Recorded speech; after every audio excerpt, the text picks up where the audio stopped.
What's up, guys, and welcome to today's video.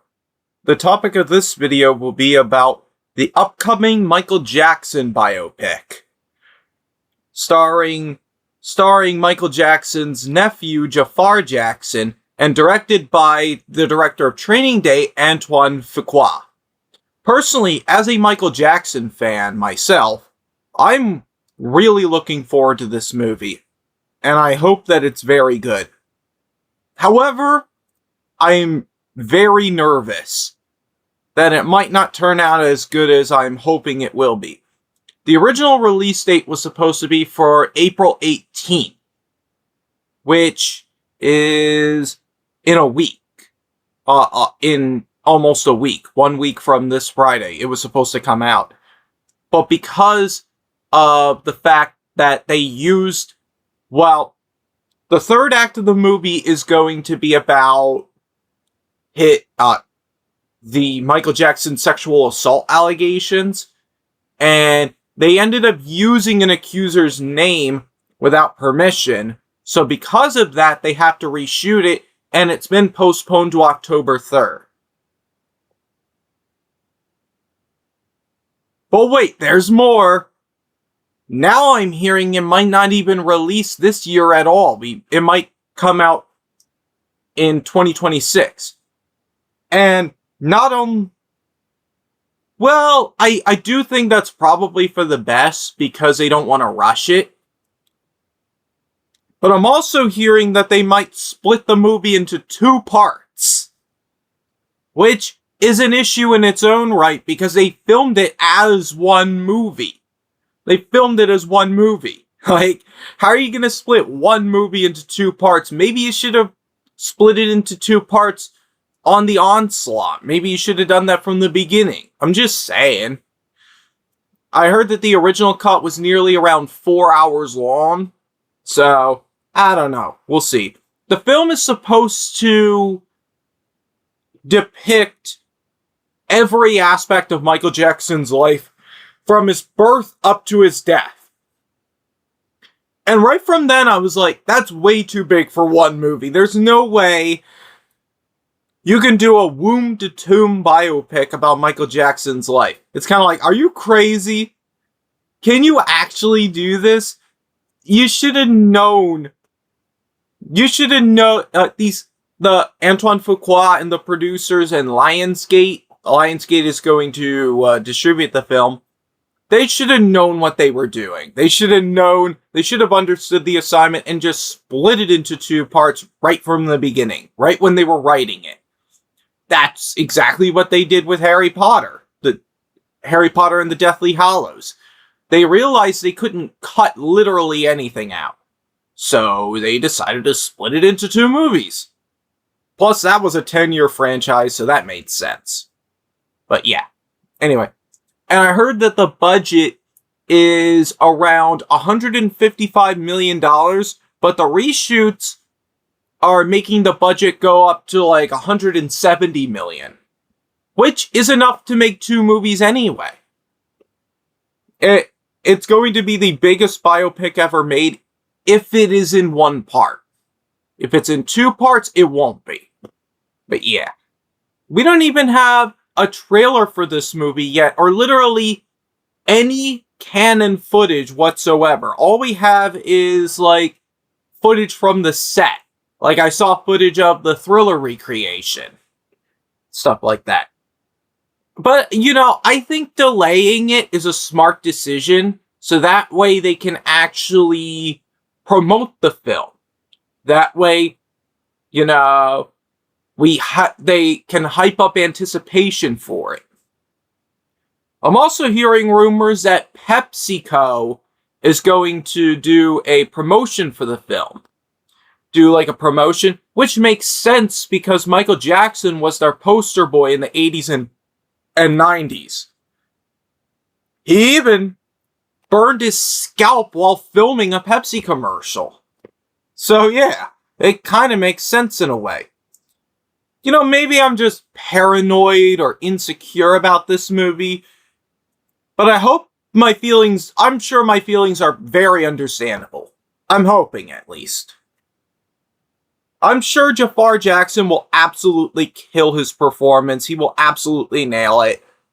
And I'm pretty sure he's going to at least get an Oscar nomination at the end of the day. Hopefully.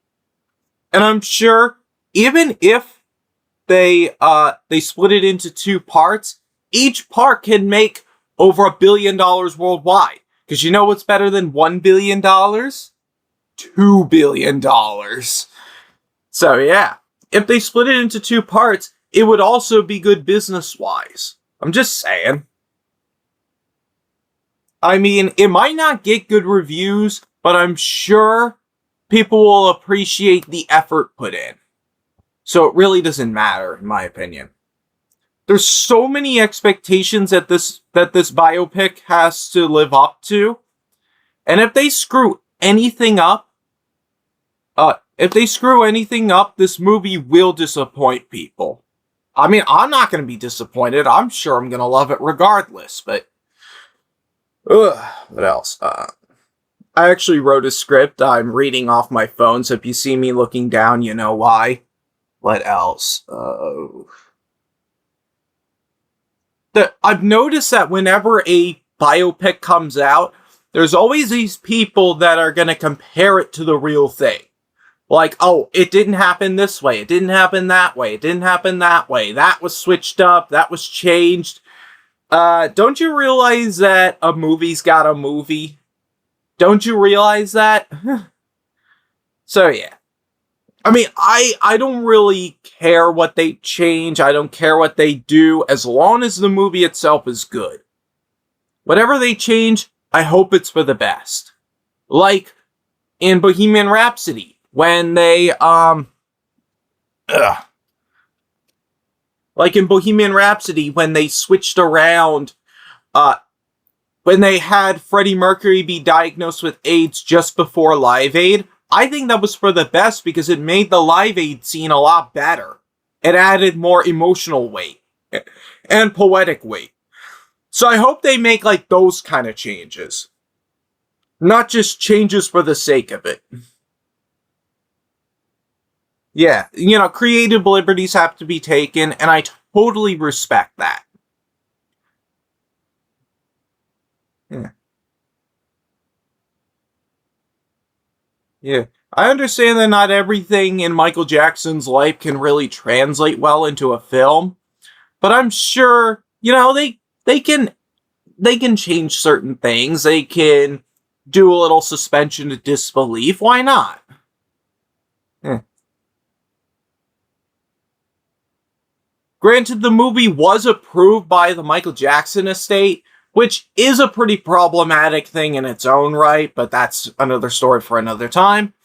And his family, the Jackson family, is supervising the production, and he's even played by his nephew, so they're supervising the production to make sure that everything is in good taste and that everything will be fine, as far as the film is concerned. I'm really hoping that this movie can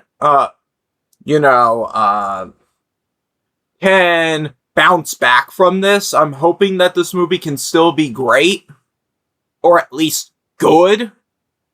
I mean, I'm sure I'm gonna love it regardless, but yeah. Even if it's not totally accurate, I'll still appreciate the effort put in. Like, they just, what did they do? They rebuilt his Neverland home with all of his all the carnival rides and stuff like that. I saw a picture of that, and that was pretty awesome. So yeah. Yeah. And this shelf behind me, these are all biopic movies. Yeah. These are all biopic films right here. As you can tell, I'm a massive biopic fan. It is most likely my favorite genre besides horror. So yeah. If I'm a Michael Jackson fan, I'm a biopic fan, I'm sure I'm gonna love it. But, you know, whatever happens, happens, I guess. Whether it's good or bad doesn't matter. I'm at least glad that a Michael Jackson biopic will exist, and I can sleep But just like with Bohemian Rhapsody. Just like when Bohemian Rhapsody came out, I was like, a Queen biopic exists, and I can sleep peacefully at night knowing that it does. Regardless of whether I agree with certain things, doesn't matter. So yeah, are my insecurities justified? Do you agree? Do you disagree? Let me know in the comments below. Hope you guys enjoyed this video, whether you agree or disagree, whether you respect my feelings or not. It doesn't matter. Let me know. And hopefully this movie can be good. This is why I don't anticipate movies, because you never know what can happen. Just like I said earlier. But whether you're looking forward to this movie or not, let me know. Whether you agree with me, let me know. Just let me know what you think of this film. Whether you think you're excited for it or you're not. I just want to know your input. So yeah, that's it. See you later. Bye.